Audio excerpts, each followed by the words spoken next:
I've been a Navy SEAL for 36 years. I saw the worst of humanity. One man healed me of my greatest malady, fear. 5 years ago, I was diagnosed with chronic lymphocytic leukemia. The initial assessment was that I needed to return to the States to have my spleen removed and begin chemotherapy. The doctor who detected the cancer made it clear to me that my life was about to change, that I should accept my fate and prepare for life outside the military, a life of painful chemo, hair loss, and fatigue. She gave me no hope that things would be better. My wife came to Texas and met with a world-class oncologist. The door swung open, and a loud, boisterous, ruddy-faced man walked in and hugged me, and I am not a hugger. She asked the doctor, should he eat more fruits and vegetables? No, he said. Well, should he exercise more? No, not really. Well, should he drink less alcohol? Oh, God, no. He sat down and quickly told my wife that she didn't need to get a new boyfriend. Something else will kill him before this does, he told her. In light of the early diagnosis, my wife was stunned by the proclamation. I quickly jumped in and said, can I go back to Afghanistan? And he said, as long as you don't get shot.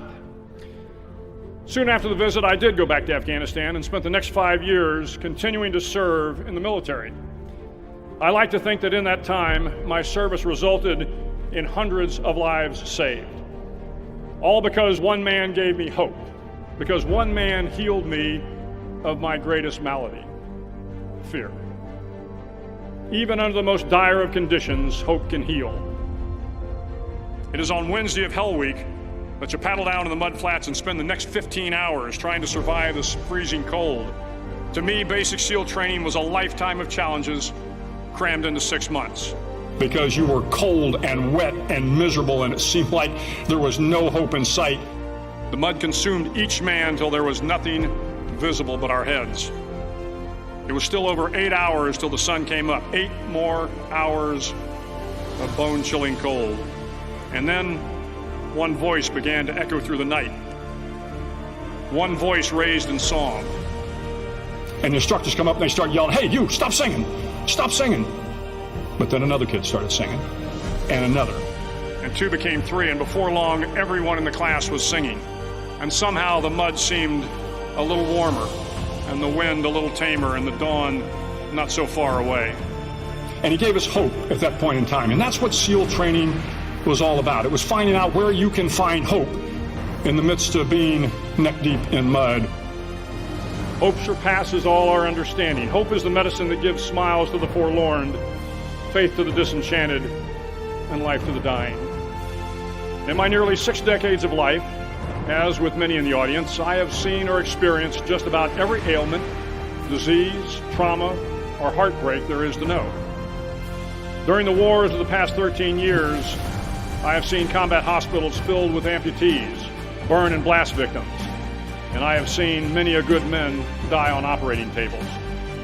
But at the end of the day, the good I have seen in this world far outweighs the evil.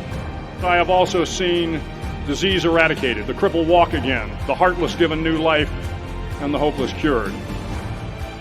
If I have learned anything in my time traveling the world, it is the power of hope. The power of one person, a Washington, a Lincoln, King, Mandela, and even a young girl from Pakistan, Malala. One person can change the world by giving people hope. You will all have an opportunity to inspire someone around you. Never, ever miss that opportunity.